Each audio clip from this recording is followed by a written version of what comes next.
బ్యాంకుల ముందు క్యూ లైన్లు, 4,000 మార్చుకునేందుకు అష్ట కష్టాలు, దాని పరిమితిని కూడా 2,000కు కుదించేశారు గవర్నమెంట్ వారు. అయినా చాంతాడంత క్యూ లైన్లు.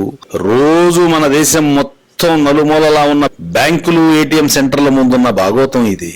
హైదరాబాద్ పక్కనే ఉన్న వికారాబాద్లోని ఓ బ్యాంకు వద్ద ఇలాంటి క్యూలే కనిపించాయి. ఒకరి తర్వాత ఒకరు తమ వద్ద ఉన్న పాత నోట్లను మార్చుకునేందుకు కొందరైతే తమ వద్ద దాచుకున్న 1,00,000, 2,00,000 బ్యాంకులో డిపాజిట్ చేసేందుకు మరికొందరు లైన్లలో తమ వంతు కోసం ఎదురు చూస్తూ ఉన్నారు. ఇంతలో క్యూ లైన్లలో ఓ పెద్ద కలకలం మొదలైంది.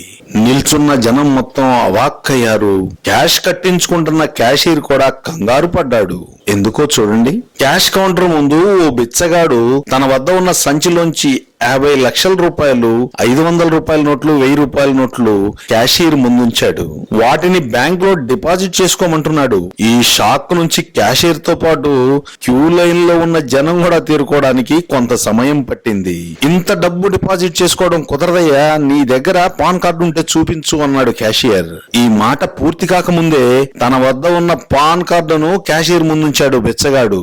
మరోసారి అవాక్కయ్యాడు క్యాషియర్. పాన్ కార్డు సరే, ఇంత డబ్బు నీకెక్కడి నుంచి వచ్చిందయ్యా అని అడిగాడు క్యాషియర్. దానికి బిచ్చగాడు, నాకు చెందిన ఓ 2 ఎకరాల పొలం అమ్మగా వచ్చిందయ్యా అంటూ ధీటుగా సమాధానం ఇచ్చాడు.